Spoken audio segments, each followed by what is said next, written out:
moteur avant le décalaminage. Donc là on a lancé le décalaminage. À la fin du cycle on repassera la moto au banc et on va vérifier l'efficacité de ce traitement décalaminage hydrogène comme on voit à la station. Bon mais au moins il n'y aura plus d'erreur, on saura à quoi s'en tenir, on va bien voir si c'est efficace ou pas. Donc je vais vous mettre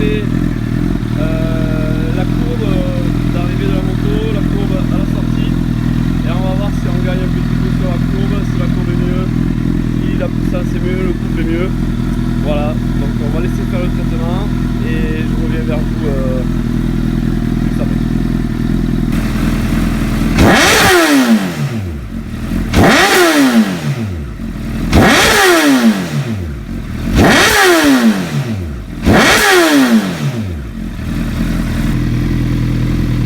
Donc on a bien vu une fumée grise là, donc il s'évacue, donc je trouve que la moto était quand même un petit peu caraminée.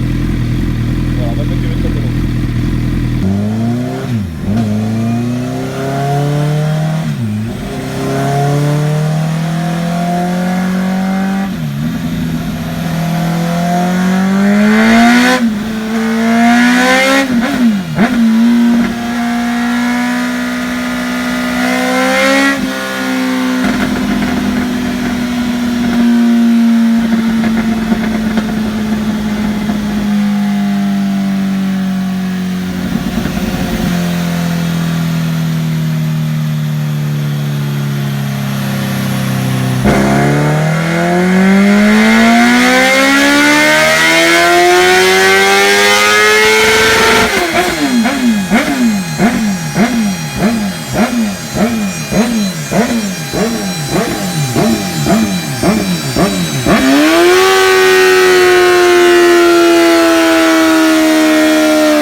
Donc voilà, le passage au banc après le décalaminage a été fait.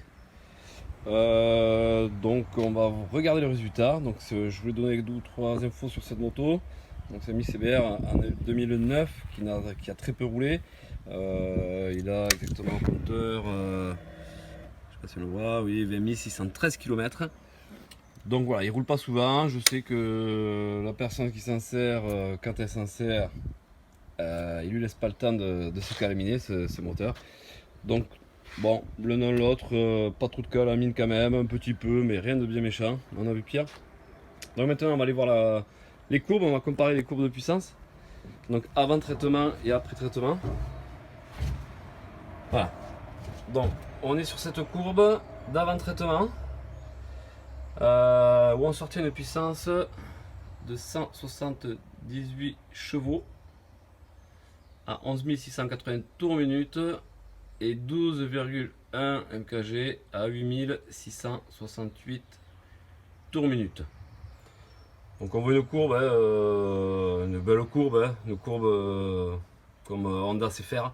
Donc plein partout, de la puissance en haut, une bonne courbe de couple, bien égalisée sur le mi-régime. Voilà, donc maintenant je vais vous montrer la courbe après décalaminage. Voilà, donc on voit quand même qu'il y a une différence de courbe, que ce soit au niveau du couple et au niveau de la puissance.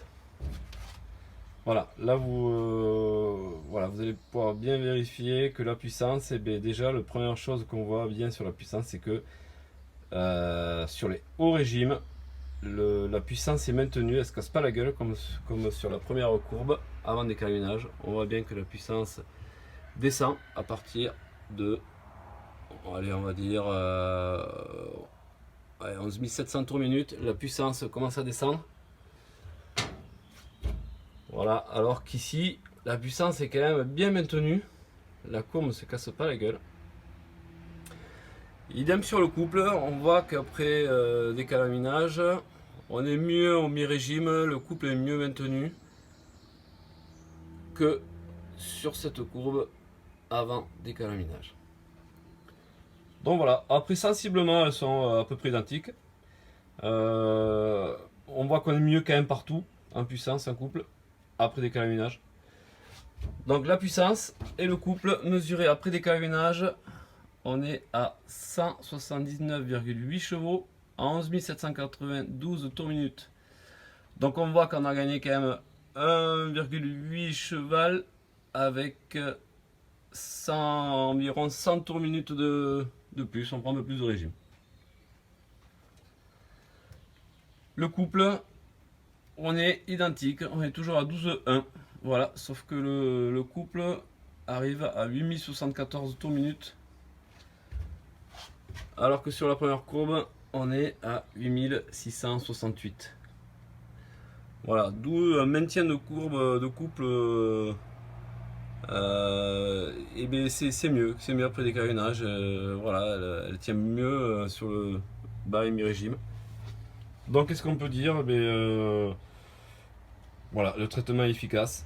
C'est une moto qui a que 20 000 bornes, donc elle n'a pas beaucoup roulé, elle n'a pas eu le temps de trop s'encrasser. Surtout qu'elle est, voilà, qu'elle est assez sollicitée.